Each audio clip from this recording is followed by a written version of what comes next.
बमनस्वाल गांव से जब हम लमगड़ा की ओर आगे बढ़ते हैं तो रास्ते में हमें एक गांव मिलता है जिसका नाम है बजवाड़। ये बहुत पिछड़ा हुआ गांव है जो कि दुर्गम क्षेत्र में आता है। सरकारी अगर भाषा में हम कहें तो ये आता है दुर्गम क्षेत्र में। विकास कार्य यहाँ बहुत धीमा चल रहा है। पहाड़ों में जो भी दुर्गम क्षेत्र हैं वहाँ विकास का कार्य बहुत धीमा है। और यहाँ आप देख सकते हैं खेतों में छोटे छोटे गेहूं के पेड़ अभी हो रहे हैं। यहाँ के लोगों ने खेती अभी नहीं छोड़ रखी है और इस गांव में पलायन बहुत कम हुआ है। ये देखिए अधिक आबादी रहती है और ऊपर जो टॉप में पहाड़ दिख रहे हैं वहाँ एक अन्य गांव है जिसका नाम है बुद्धिमनिया। इस गांव की हरियाली देखकर हर किसी का मन करेगा यहाँ आने के लिए, लेकिन बहुत दुर्गम क्षेत्र होने की वजह से ना तो यहाँ होटल हैं ना होम स्टे, कोई अच्छा सा रेस्टोरेंट भी यहाँ नहीं है। ये एक टूटी फूटी सड़क है जो कि आगे जाकर लमगड़ा मार्केट में मिल जाती है और लमगड़ा से आगे हल्द्वानी। दूसरे हिस्से से अगर मैं आपको बजवाड़ गांव दिखाता हूं तो वो कुछ ऐसा दिखता है। ऊपर के जो घर हैं उन्हें कहा जाता है मल बजवाड़ और नीचे के घरों को कहा जाता है तल बजवाड़। जिस तरीके से पहाड़ों में सीढ़ीदार खेत होते हैं आप देखिए, उसी तरीके से यहाँ घर भी सीढ़ीनुमा ही होते हैं, एक के ऊपर एक घर, और साथ ही सारे के सारे घर एक साथ होते हैं।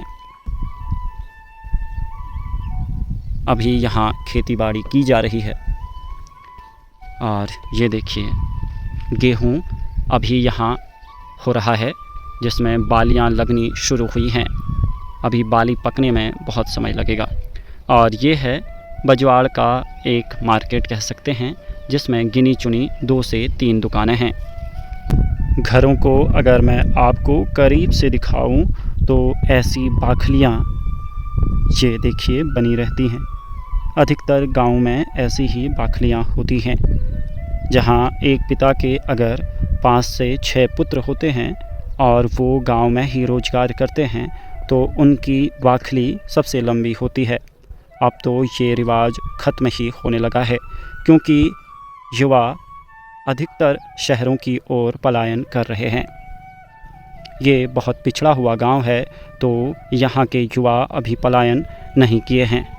अगर हम ऊपरी हिस्से से देखें तो बमनस्वाल ये है और मैं नीचे खड़ा था। नीचे रोड दिख रही है और एक पीले रंग का घर दिख रहा है जो मैंने आपको बताया था कि एनडी भट्ट जी का घर था।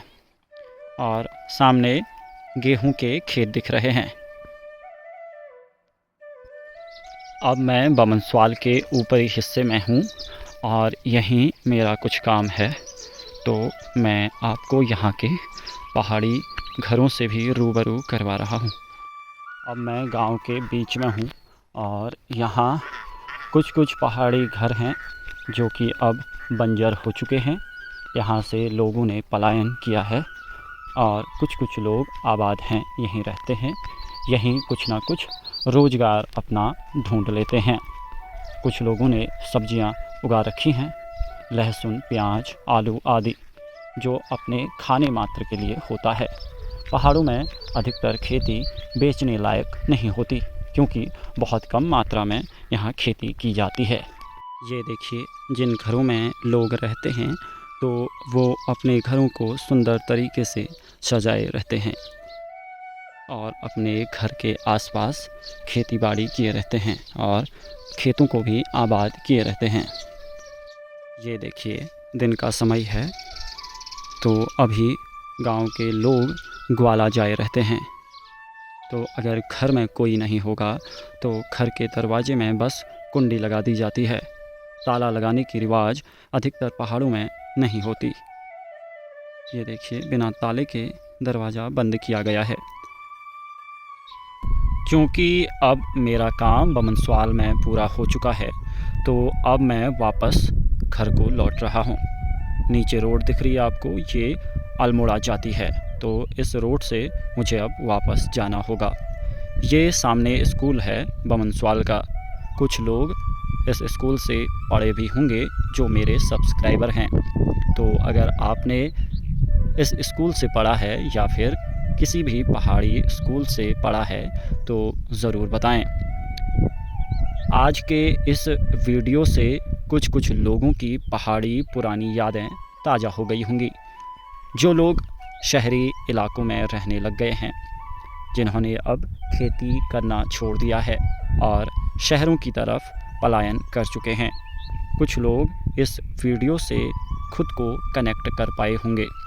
तो आपको वीडियो में क्या अच्छा लगा, ये हमें कमेंट करके ज़रूर बताएं।